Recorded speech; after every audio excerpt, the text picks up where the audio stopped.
दोन गोष्टी आहे. जे कृत्रिम वाळू धोरण आहे, एमसॅन धोरण आहे, त्याला राज्यामध्ये किमान 2 वर्ष लागेल.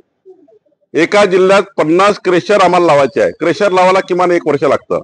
त्यामुळे आम्ही ही पॉलिसी अनाऊन्स केली आहे की नैसर्गिक वाळूपेक्षा एमसॅन कृत्रिम वाळू त्या ठिकाणी लोकांना उपलब्ध करून द्यायची. हा एक भाग आहे.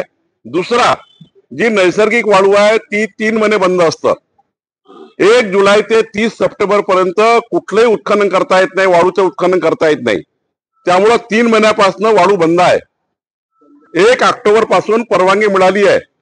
आता 1 ऑक्टोबर पासून सर्व महाराष्ट्राच्या 500 वाळू घाटांचे लिलाव होणार आहे. ई ऑक्शन पद्धतीने लिलाव होणार आहेत. नागपूरचा लिलाव जवळपास आता या 15 ते 20 दिवसात पूर्ण होईल आणि त्यामुळं थोडा एक 15-20 दिवस पुन्हा लागेल. पण महाराष्ट्राच्या किमान 500 वाळू घाटामध्ये आता रेती उपलब्ध झालेली आहे. त्याचे लिलाव सुरू झालेले आहे. कालच आमच्या सर्व कलेक्टरनी एन्व्हायरमेंट क्लिअरन्स घेतलेला आहे आणि त्यामुळं काही एन्व्हायरमेंट क्लिअरन्स यायचे आहेत. कोकणामध्ये त्या ठिकाणी थोडा आम्हाला अजून 15 दिवस वेळ लागेल. पण पुढच्या महिन्याभरामध्ये नैसर्गिक वाळू लोकांना मिळणं चालू होईल.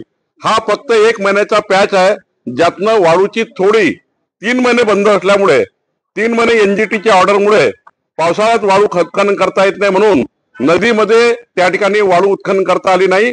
आणि दुसरं, या वर्षी जास्त पूर आहे, नदी नाला वाहून जात आहेत आणि त्यामुळं नदीमध्ये उतरणं सुद्धा धोकादायक आहे.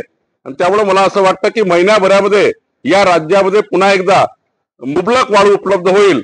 आणि जे रेतीचे रेट आता वाढलेले आहे, कारण रेतीच अवेलेबल नाही आहे, एमपी मधून येत आहे, काही ठिकाणी कुठे येत आहे. पण मला असं वाटतं की महिन्याभरामध्ये आम्ही हे वाळूचं त्या ठिकाणी जे साठे आहेत हे साठे जनतेला उपलब्ध करून देऊ. घरकुला करता 5 ब्रास वाळू मोफत देऊ. स्थानिक वापराकरता तिथेही वाळू आम्ही उपलब्ध करू. वाळूचं धोरण आता आमचं आलेलं आहे. लवकरच त्या ठिकाणी आम्ही कारवाई करू.